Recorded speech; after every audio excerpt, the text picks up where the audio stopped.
بسم اللہ الرحمن الرحیم اللہم لک الحمد سرمدا علی حبیبک المصطفیٰ و آلہ و صحبہ ابدا۔ سفر شام اور بحیرہ۔ جب حضور صلی اللہ علیہ وسلم کی عمر شریف 12 برس کی ہوئی تو اس وقت ابو طالب نے تجارت کی غرض سے ملک شام کو سفر کیا۔ ابو طالب کو چونکہ حضور علیہ الصلاۃ والسلام سے بہت ہی والہانہ محبت تھی، اس لیے وہ آپ کو بھی اس سفر میں اپنے ہمراہ لے گئے۔ حضور اقدس صلی اللہ تعالی علیہ وآلہ وسلم نے اعلان نبوت سے قبل 3 بار تجارتی سفر فرمایا۔ 2 مرتبہ ملک شام گئے اور 1 مرتبہ یمن تشریف لے گئے۔ یہ ملک شام کا پہلا سفر ہے کہ اس سفر کے دوران بصرہ میں بحیرہ راہب عیسائی سادھو کے پاس آپ کا قیام ہوا۔ اس نے تورات انجیل میں بیان کی ہوئی نبی آخر الزماں کی نشانیوں سے آپ کو دیکھتے ہی پہچان لیا اور بہت ہی عقیدت اور احترام کے ساتھ اس نے آپ کے قافلہ والوں کی دعوت کی اور ابو طالب سے کہا کہ یہ سارے جہان کے سردار اور رب العالمین کے رسول ہیں جن کو خدا نے رحمت للعالمین بنا کر بھیجا ہے۔ میں نے دیکھا کہ شجر و حجر ان کو سجدہ کرتے ہیں اور ابر ان پر سایہ کرتے ہیں اور ان کے دونوں شانوں کے درمیان مہر نبوت ہے، اس لیے تمہارے اور ان کے حق میں یہی بہتر ہوگا کہ اب تم ان کو لے کر آگے نہ جاؤ اور اپنا مال تجارت یہیں فروخت کر کے بہت جلد مکہ چلے جاؤ، چونکہ ملک شام میں یہودی لوگ ان کے بہت بڑے دشمن ہیں۔ وہاں پہنچتے ہی وہ لوگ ان کو شہید کر ڈالیں گے۔ بحیرہ راہب کے کہنے سے ابو طالب کو خطرہ محسوس ہونے لگا، چنانچہ انہوں نے وہیں اپنی تجارت کا مال فروخت کر دیا اور بہت جلد حضور صلی اللہ تعالی علیہ وآلہ وسلم کو اپنے ساتھ لے کر مکہ مکرمہ واپس آ گئے۔ بحیرہ راہب نے چلتے وقت انتہائی عقیدت کے ساتھ آپ کو سفر کا کچھ توشہ بھی دیا۔ اعلان نبوت سے پہلے کے کارنامے۔ جنگ فجار۔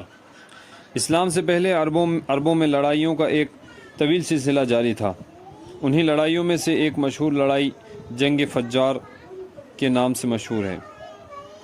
عرب کے لوگ ذوالقعدہ، ذوالحجہ، محرم اور رجب ان 4 مہینوں کا بہت احترام کرتے تھے اور ان مہینوں میں لڑائی کرنے کو گناہ سمجھتے تھے، یہاں تک کہ عام طور پر ان مہینوں میں لوگ تلواروں کو نیام میں رکھ دیتے اور نیزوں کی برچھیاں اتار دیتے۔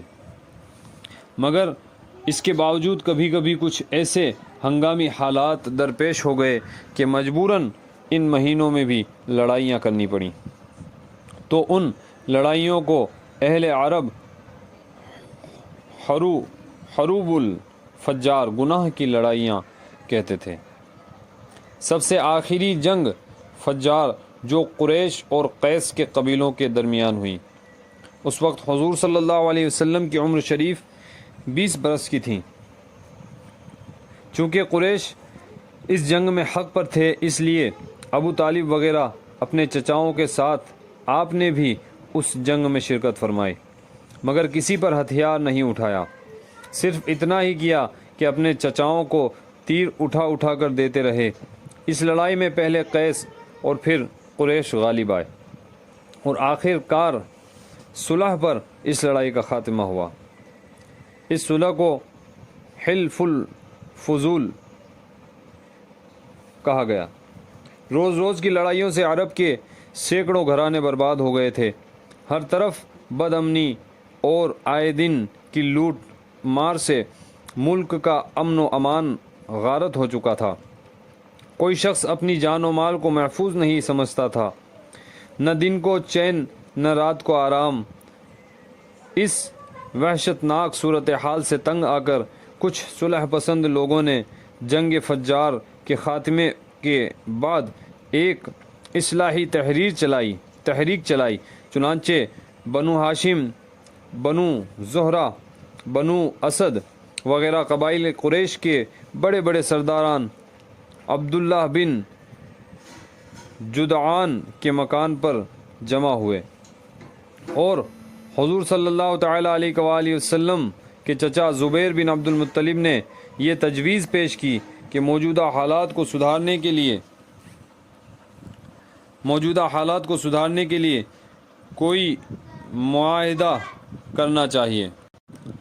چنانچہ خاندان قریش کے سرداروں نے بقائے باہم اور اصول پر جیو اور جینے دو کی قسم کا ایک معاہدہ کیا اور حلف اٹھا کر عہد کیا کہ ملک سے بے امنی دور کریں گے، مسافروں کی حفاظت کریں گے، غریبوں کی امداد کرتے رہیں گے، مظلوموں کی حمایت کریں گے اور کسی ظالم یا غاصب کو مکہ میں نہیں رہنے دیں گے۔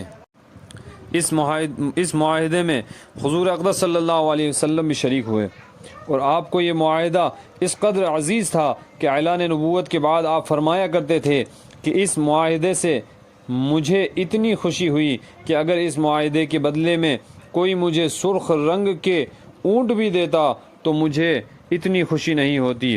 آج اسلام میں بھی اگر کوئی مظلوم مجھے مدد کے لیے پکارے تو میں اس کی مدد کے لیے تیار ہوں۔ اس تاریخی معاہدے کو حلف الفضول اس لیے کہتے ہیں کہ قریش کے اس معاہدے سے بہت پہلے مکہ میں قبیلہ جرہم کے سرداروں کے درمیان بھی بالکل ایسا ہی ایک معاہدہ ہوا تھا، اور چونکہ قبیلہ جرہم کے وہ لوگ جو اس معاہدے کے متحرک تھے ان سب لوگوں کا نام فضل تھا، یعنی فضل بن حارثہ اور فضل بن وداع اور فضل بن فضالہ، اس لیے اس معاہدے کا نام حلف الفضول رکھ دیا گیا، یعنی ان چند آدمیوں کا معاہدہ جن کے نام فضل تھے۔